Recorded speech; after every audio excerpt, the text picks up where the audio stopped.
Well, we're joined by John Coady now. He's a Shamrock Rovers legend, and he's one of those legends who not only won the league as part of the 4 in a row team, but also is a big fan of Rovers. You all know him. He goes to all the games home and away, and I think that makes you kind of extra special. The one thing, John, though, is and it strikes me talking to a lot of former players, the amount of former players who are still fans of the club.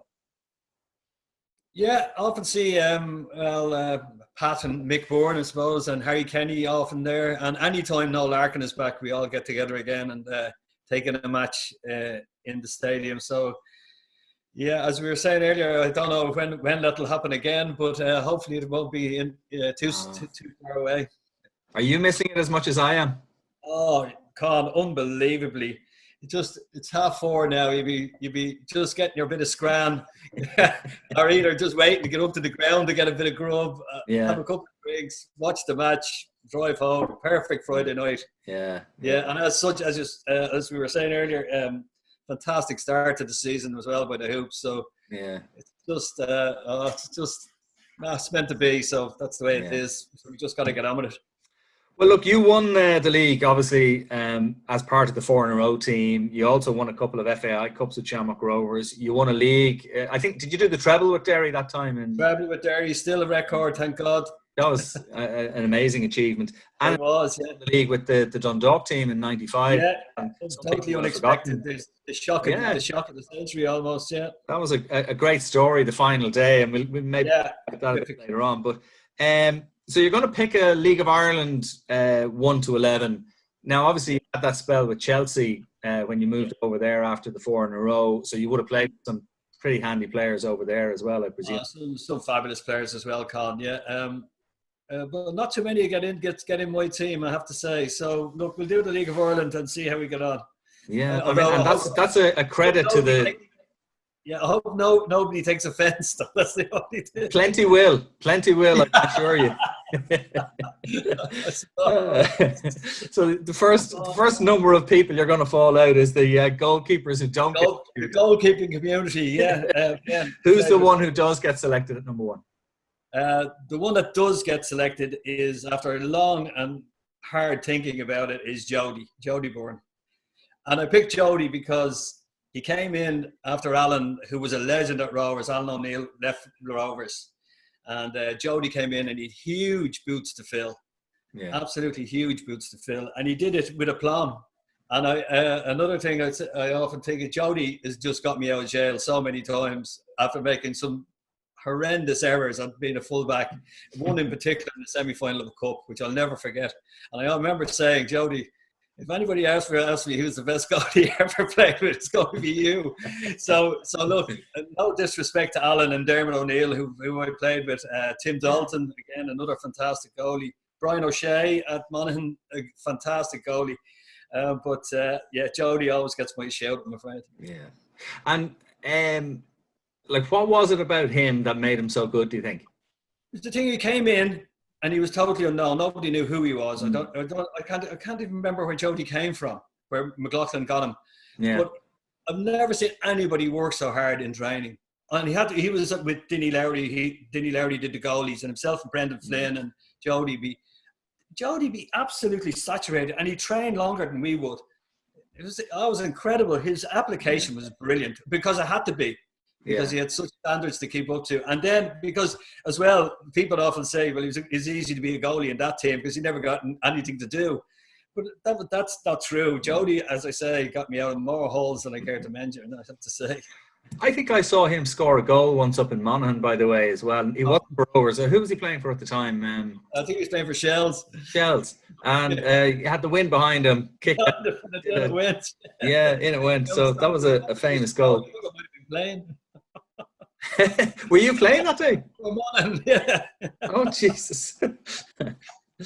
Well, listen, Jody Bourne gets the number 1 then. Back number 2. Oh, God. I found this the most difficult position to fill. Really? Because I played with so many good fullbacks. Harry Kenny, absolutely brilliant at Rovers, obviously. Alan Kinsella at Monaghan.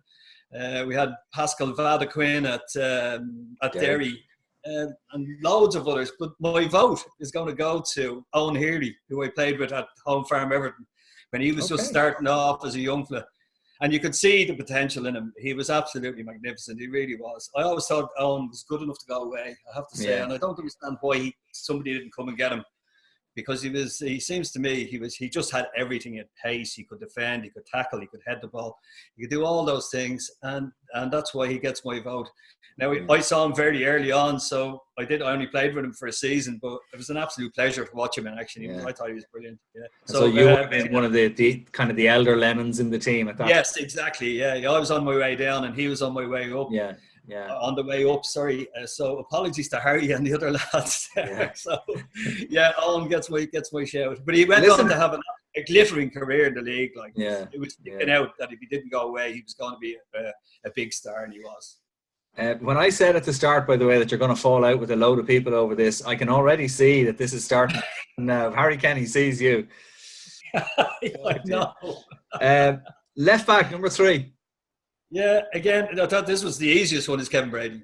There was very few left fullbacks to compete with him. Yeah. I played with Kevin at Rovers, and then I played with him again at Derry. So we played together and got to know each other really well. So no qualms about that. He gets my vote. Yeah, and again, there'll be some people watching this who won't have seen that much of Kevin, and there's very little footage like we have nowadays. Every game is and it's a shame really, because some of the football was absolutely brilliant. Brilliant. The anecdotal evidence is still there, thank God. So you'll have to take. Who would you compare him to, or for somebody who hasn't or isn't that familiar with Kevin, who would you compare him to nowadays? Or nowadays, gosh, I don't watch that much. Or even what kind of a player he was. He was a terrific footballer. Great footballer, underrated. He had an engine on him that he just was up and down the line. It was non-stop, absolute tank of a man. His tackling as well. He was a 10 times better defender than I was. His tackling and his heading ability as well is something I wasn't brilliant at. So he just had everything. Yeah, I kind of remember him as being a tough guy without being in any way nasty or dirty. Maybe everybody needs a bit of that. Let's call him Whispering Death. So is it 2 centre halves then? Yeah, again, this was so tough. It was unbelievable. We had Paul Curran at Derry, Peter Eccles, Jacko McDonough, all those. But I've gone for 2 similar players in centre. I've gone for 4-4-2. 2 similar players at centre half, and my first pick is Dermot Keely. For obvious reasons. A real leader, nasty piece of work, exactly what you want in your team, and a hugely intelligent defender. Absolutely, he used to be laughing at fellas running offside against him. He was so intelligent, and he was quick to boot. Absolute lightning fast. I don't think people realise that either about him. Now, couldn't pass snow off a road, in fairness. He had all the attributes it takes to be a teak-tough defender, as they used to call him in those days. He had a funny kind of running style, but he was quick, wasn't he? He was lightning quick. I don't think people realise exactly how quick he was. And so Dermot goes in at centre half for me. Grand. He is the sort of centre half that if you're a centre forward, you don't want to play against. Well, he wouldn't last 2 minutes in these times. Like, let's face it, we're talking about a different era when I was playing it, and as you remember, Colin, so it was a whole different ball game then. And if you didn't have the kahunas to stand up and be counted, you were going to get smashed. Yeah. Well, so he's the first one, and the second centre half is Mick Nevin. I think untouchable in that position. Just that, like, if he has a big lad beside him winning headers, and he talk him through the whole game. He's a great back four manager. Tells goalies to shut up as well, which is brilliant. Because they think they know everything. Again, what a career in the league. My God, just fantastic. And rightly so, because he's just a super bloke and a nice person and a winner and a absolute either foot as well. He could ping a ball 50, 60 yards, no bother, with his left or his right. Absolutely lovely footballer. So Decent defence zone here. Dermot Keely, McNeville and Kevin Brady. You're going to play 4 across the middle then, are you? I am indeed, yes. Okay. For a specific reason, which I'll tell you later. Okay, well, give us the first of them. Okay, I'll start on the right, and I'll start on right midfield as Paul Doolin. Paul came into Rovers in 1986. I think we'd already won a couple of leagues, and Paul arrived for both. And what a season he had that first season. He just, I think he scored 14 goals from the right side of midfield. Now, I know he moved into the centre in later years, but I always loved him on that right-hand side. I thought he was absolutely brilliant. And got up and down, did all his work, his tackling, and then still managed to score 14 goals. So, no competition. We had Paul Carlisle at Derry, a couple of other blokes, but nobody really got into Dooley's spectrum at all. And again, a bit like Mick Neville that you were talking about there, just in terms of the amount of stuff he won. There's a reason for that, Con. Yeah. Good player. yeah, that's true. Yeah. So Paul on the right. You want to give us the left? Yeah, I'll give you the left, and it's Joe Hanuman. Okay. Dundalk. Dundalk, and he played with me at Derry for a couple of seasons as well. So I know Joe well. Fantastic ability and a physique like a bull. Really. Once he got into a charge down the left-hand side, it was nigh on impossible. And a great crosser of the ball, absolute gorgeous connection with the ball. So I put Joe in. Not the hardest working left side midfielder I've ever seen in my life, but as he said himself to one manager, I heard it: if you want donkeys, sign them. He got a move, obviously, across to Manchester United. Manchester United, so again, that's an indication of how good he was. Yeah, he was when he was a real young lad. He was a great. They thought he was going to go all the way. He had a great attitude and everything, and a brilliant ability. I don't know what happened to him. Like what happens to many kids, I suppose, when they go abroad or go to England. It didn't go so well, but he came back in a fine career in the league. So Joe goes into my left-hand side. Okay, and then 2 central mids. Yeah, of course. This fella probably plays in every single team that you talk to. People of my era, I suppose, and rightly so. And Kevin. I know Brady, who you're going to say. Kevin Brady fantastically describes this man as a flamingo amongst pigeons. So it's Pat Byrne. It has to be, yeah. And I don't know what more you can say about Pat. He's just he's Pat. So yeah. I think everybody knows about. Even the people who've never seen him play, I think, must have heard all the stories about him. He's just a football genius, basically. Yeah, everything he did, always the right choice. It seemed to be. I think a lot of the people who saw Pat Byrne playing for Rovers at that time kind of say now, when you look at Jack Byrne playing in the Rovers team, it's the first time that there's just a player who's just not physically, but just head and shoulders above everything around him. Well, it's the first time I've seen anybody who's got even close to him, I have to say. And again, that's why I love going up to see Jack playing. He's an absolute joy to watch. Yeah, no fear at all. But and he doesn't give out, which is unusual for a player that caliber. Which Pat refereed every single game he ever played in. So it's great to see Jack. Absolutely. I love watching him, and he is quite similar to Pat. Can't pick top corners or free kicks like Pat used to do on a regular basis, but still, we'll forgive him that. Yeah. And actually, thankfully, there is some footage of Pat, taking those free kicks from. There is, yeah. Just shows you what he could do. So that only leaves you with one more player in midfield. And that's why I put. That's why I had 4 in midfield, because I couldn't leave this guy out, because again, just a phenomenon. When I saw, I couldn't believe him when I saw him playing for Rovers when he came in again from Bows. It's Liam O'Brien.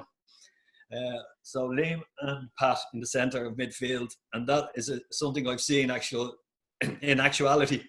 Yeah, unbelievable, the pair of them. Incredible. Yeah. Liam is physically super strong, super big. Has all the attributes, has a rocket of a shot, free kicks, dead ball situations, no bother to him. Yeah, I'll take it, and up he'd step. But again, fantastic ability, and again, phenomenal career in England when he went on, and well deservedly so. Yeah, another who went to Manchester United, of course, went on to play for the Irish international team. I actually remember him. I think when he was with Bowes, he scored an absolute screamer against Rovers at Milltown. I don't know if you remember that goal, but down at the road end of the ground. Right. It's stuck in my head all these years later, you know. He scored many goals like great that. Shot. Yeah, absolutely. So you only have 2 players up front then, and try to narrow it down to 2. Tough job. It's ridiculous, Colin. I keep changing my mind every 5 seconds. What I will say to you, just what I made up my mind is definitely going in. And that's what's his face. Oh dear. Liam Coyle from Derry. Oh, right. Yeah. For obvious reasons. Now, Liam was only a boy when I was playing for Derry. Yeah. And he'd only just started. He came into the team. Actually, somebody got injured. I forget, one of the centre forwards. And McLaughlin, again, fairness to him, no fear, 19 years of age, in you go. Got a hat-trick on his debut. Wow. And I look at this young fella that I've barely seen in training, because we didn't train up there. We trained in Dublin. And you go up on a Saturday morning, and you'd see a scrawny young fella, big, tall, gangly young fella. Yeah. Just world class, this kid. Absolutely world class. The stuff he used to do on the pitch, like in big pressure games, like just fearless, but had the all the attributes to back it up. He was phenomenal in my opinion, and had a fantastic career, which I'm glad he did, because his knee damage looked like it was going to end his career early. And I think that's he didn't get a big move abroad. Is because of that, because I think he had some ongoing issues with his knee, but he made the most of a bad situation, and he had a glittering career for Derry, and stayed at his hometown club for most of that. So yeah, he goes straight in. It's they love him up there as well. I mean, he's still doing the radio broadcasts of the he's great. You know, when he walks up the steps of the stand, like they all, he's an absolute hero, you know. And deserves it, and deservedly so. Yeah. He was phenomenal. He would have had some career if he was fit enough, I think. Yeah. He was very. I mean, as you say, the fact that he had the career that he had at all, the problems he had with his knees was amazing. But he could have, like to the top. He could have gone to the heights. Yeah, I agree with that. Yeah. So one more player, John. Oh God, this is the one I've struggled with. I've like, where do you start? Alan Campbell, Liam Buckley, Noel Larkin, Jonathan Speake, and many others. But I've gone for this man because I know him the best. I don't want him to be annoyed. Absolutely brilliant player, fantastic goal scorer, and a great front man. And it's Mick Bourne. Yeah. So played with Mick in Rovers. Played with him in Monaghan. I've known him for like 40 years, but what a player. Absolute brilliant. A joy to play with. Just as a front man, just as a midfielder coming through, he's always available to hit, and you'd always get a good pass back from him. And that was key for me. And then, of course, he always notched in with his hat full of goals every season. Yeah. So great header of the ball for a smallish man as well. Absolute great leap on him. Fantastic. Like Bucko in many ways. They weren't huge guys, but great in the air, the two of them. That was my most difficult decision, I have to say. So, look, no disrespect to anybody. You were all in my thoughts, for sure. You could pick 2 teams easily, you know, when you Alan Campbell, you know. And it would have been a good game, I say, for sure. Yeah, absolutely. But I mean, Mick, again, a bit like yourself, great club legend, but still a great fan of the club as well. Oh yes, still see Mick and Pat at the matches, which is great to see, and I'm sure it gives the supporters a bit of a lift as well. They see these out. I know we're only old crowdies coming in now, but it means a lot to me. I can't speak for the other 2 lads. I just say going up the Rovers, up to Tala is just a joy, absolute joy. At the keeping you young, you all look really. You all look. Come on, I'll get you that drink after, don't worry. How do you manage to avoid this? Genetics, I believe, genetics. That's all. Come here. We have your 1 to 11 League of Ireland. Just from your spell at Chelsea, was there one player over there that you played with or you trained with that you thought, Jesus, this guy is absolutely magic? Oh, there was a few of them. There was a few of them. If I had to pick the team again, Steve Clark at right back would be my automatic right back, because he's he's the best thing I've ever seen at right back. He was like Paddy Mulligan on speed. He had a great career. Oh, he had a fantastic career, and you can see again, these guys people don't have great careers by pure chance. They have great careers because they're great players. I'd have definitely put him. Tony Dorigo at left back, again, outstanding left back. Yeah. England international. He was like Usain Bolt going up and down the line. He was lightning quick, and a good left foot on him too. And he had a great career as well. He went on to Leeds, I think, to play for Leeds for a number of years. Someone else I was thinking about was Pat Nevin. I was going to put in right side of midfield. Self-explanatory to anybody who knows Pat. A ball wizard, a dying art now, a wingman who can cross the ball properly. It's really is a dying art. I'd love to see somebody have the nerve to go and place an out-and-out winger again. So, but our version of that was probably Neville Steedman at the time. Yeah, absolutely. Neville had that one season. Do you remember back in 83, 84? Oh, he was outstanding. Incredible. It really was brilliant. Different to Pat as well, that Neville off either foot could cross the ball, absolute sweet strike of the ball, and we got umpteen goals from him that year. I'd love to see the stats on that actually, as to how many goals he that year, because you had Bucco and Cambo in the centre. But the easy part is putting the ball. I was thinking the hard part is making that chance, just pinning the ball exactly where they want it. So, and that happened several times. I think Neville Steedman is the only player in the League of Ireland that I remember turning up to a match on match day wearing leather trousers. Tells you something about his character. Come here, John, before we let you go. Obviously the 4 in a row was an amazing time. Winning the treble with Derry was something that was incredible, and winning Dundalk in '95, that last day where it looked like Derry were going to win the league, they went to Athlone, blew it in Athlone, and Dundalk won. From your own point of view, is there one league win or one moment in that career that kind of stands out? Well, people always ask me this, and it's so difficult. Like that, as you say, that Dundalk day was incredible, and nobody had given us a chance to win the league that year. So that was special in its own way. Only as a kind of a 2 fingers to the whole FAI and the media and all that. Sorry, God. But everybody written us off. But the one I always think of is as a kid, like growing up, all I ever wanted to do was play in a cup final for Rovers. That was my whole deal.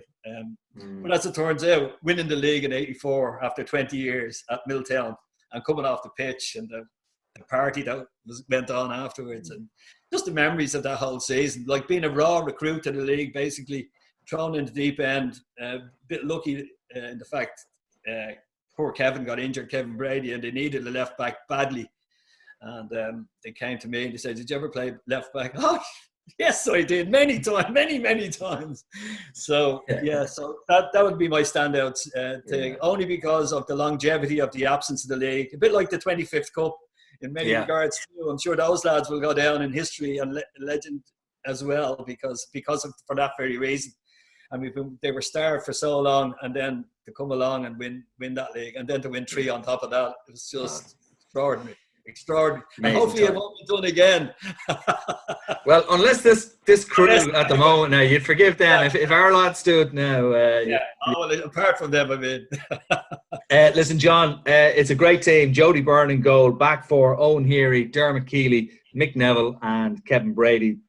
Midfield 4 of Paul Doolin, Pat Byrne, Liam O'Brien and Joe Hanrahan, and up front Liam Coyle and Mick Byrne. That is an incredible happy with that, It really is. It's a great team. John, it's great talking to you. As always, Con, a pleasure. The flesh soon. Yes, I'll see you for a coffee.